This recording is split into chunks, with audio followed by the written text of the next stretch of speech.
शेगाव तालुक्यातील काही गावांमध्ये 2 महिन्यांपूर्वी केस गळतीनं राज्यात खळबळ उडाली होती। त्यावेळी राज्यात आणि देशात काम करणाऱ्या ICMR सारख्या संस्थांनी संशोधन केलं। त्यानुसार रेशनमधील गव्हाच्या घटकांमध्ये सेलेनियमच्या घटकामुळे केस गळती होत असल्याचं निष्पन्न झालं। जर हा गहू घातक असेल तर राज्य शासनानं जनतेच्या आरोग्याशी खेळणं थांबवलं पाहिजे आणि वितरित केलेला गहू राज्य शासनानं जप्त केला पाहिजे, अशी मागणी शिवसेना ठाकरे गटाच्या नेत्या जयश्री शेळके यांनी केली आहे। गोंदिया जिल्ह्याचा देवरी शहरातील एका नामांकित विद्यालयाच्या एका शिक्षकानं शाळेतीलच एका सहकारी शिक्षकाच्या पत्नीचा विनयभंग केल्याची घटना घडली। शिक्षकाच्या पत्नीच्या तक्रारीवरून देवरी पोलिसांनी गुन्हा दाखल केला असून आरोपी शिक्षक प्रकाश परशुराम याच्यावर विनयभंगाचा गुन्हा दाखल करण्यात आलाय। पालकमंत्रीबाबत तीनही नेते बसून निर्णय घेतील। उशीर होत आहे, पण लवकरच यावर तोडगा निघेल। अमित शहा या ठिकाणी आले आहेत, त्यांच्याशी चर्चा झाली असेल तर सोमवारी किंवा मंगळवारपर्यंत निर्णय होईल, अशी प्रतिक्रिया मंत्री गिरीश महाजन यांनी दिली आहे। मुंबई कृषी उत्पन्न बाजार समिती निवडणूक ही निवडणूक 1.5 वर्षांपूर्वी उपसभापती आणि सभापती यांचा राजीनामा झाला होता। मधल्या काळात स्थगिती मिळाल्यामुळे काही लोक हायकोर्टात गेले होते। 3 महिन्यांपूर्वी त्यानंतर 15 दिवसांपूर्वी त्यांचा निकाल लागून हायकोर्टानं निर्देश दिलेत।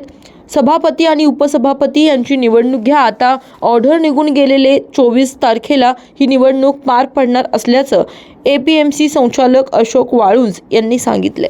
भारतीय जनता पार्टी नवी मुंबईच्या वतीनं सक्रिय सभासद नोंदणी कार्यशाळा वाशी येथे पार पडली।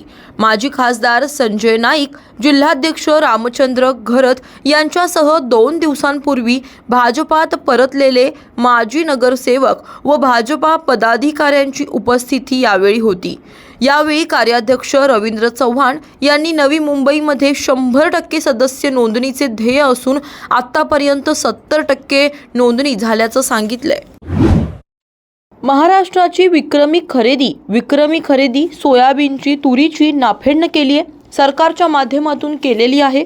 आतापर्यंतच्या 20 वर्षांच्या खरेदीमध्ये या वर्षीच सोयाबीन खरेदी सर्वात मोठी होती आणि आता तूर खरेदी सुरू झाली आहे। कुठेही शेतकऱ्यांचं सोयाबीन किंवा तूर घरी राहणार नाही याची काळजी सरकार घेईल, अशी प्रतिक्रिया मंत्री चंद्रशेखर बावनकुळे यांनी दिली आहे।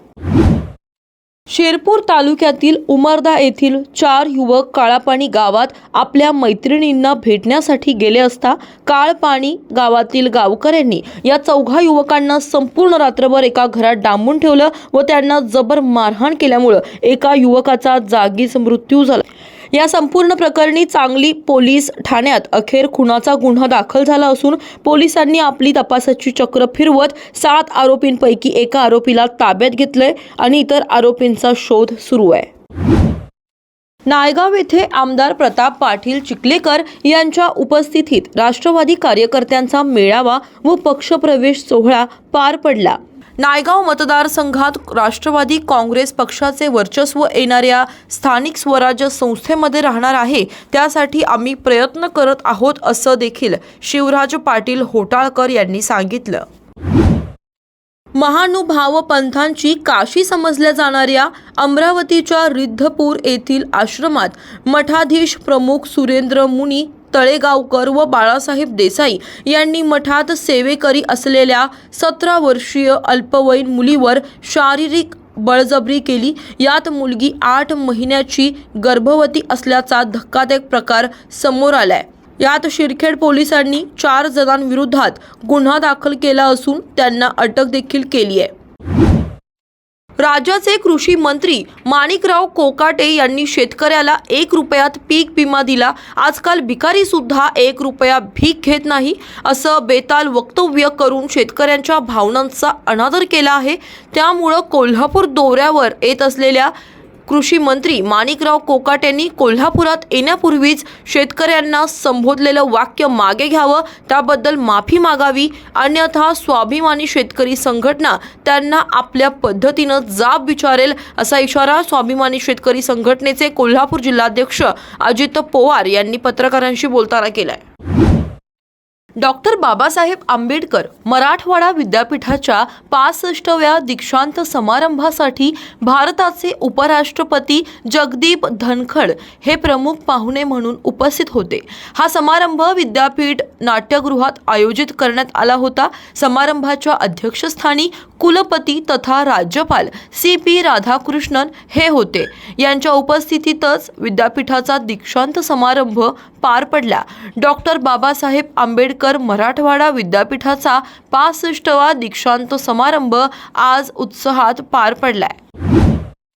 एकीकडे द्राक्षांचे पैसे न देता द्राक्ष माल घेऊन पलायन करण्याच्या घटना घडत असताना आता दुसरीकडे मात्र चोरट्यांनी द्राक्ष बागेकडे मोर्चा वळवत चक्क 70 ते 80 क्विंटल द्राक्षांची चोरी केल्याची घटना निफाड तालुक्यातील सारोळे खुर्द येथे घडली आहे। या द्राक्ष चोरट्यांचा पोलिसांनी शोध घेत कठोर कारवाई करण्याची मागणी यावेळी द्राक्ष उत्पादक शेतकऱ्यांनी केली आहे। संगमनेर तालुक्यात दिल्लीच्या गुप्तचर विभागाच्या सूचनेने पुणे येथील गुप्तचर विभागानं बनावट नोटांच्या कारखान्यावर छापा टाकत कारखाना उद्ध्वस्त केला।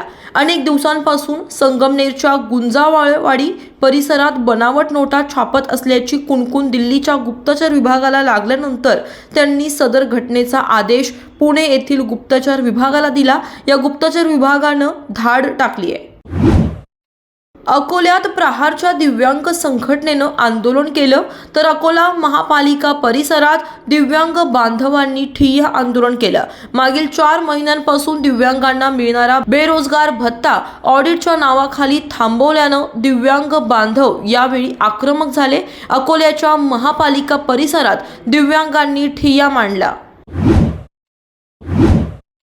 भिवंडी शहरातील कामतघर परिसरातील विनायक नगर येथे 2 वर्षांपासून 30 लाख रुपये खर्च करून सार्वजनिक शौचालय बांधण्यात आलं। भिवंडीत पालिका शौचालय 2 वर्षांपासून बंद आहे। त्रस्त नागरिकांकडून यावेळी पालिकेत आंदोलन करण्याचा इशारा देण्यात आलाय। रायगडच्या पोलादपूर तालुक्यातील उंबरठ येथे नरवीर सुभेदार तानाजी मालुसरे यांचा 355वा शौर्य दिन व पुण्यतिथी कार्यक्रम पार पडला।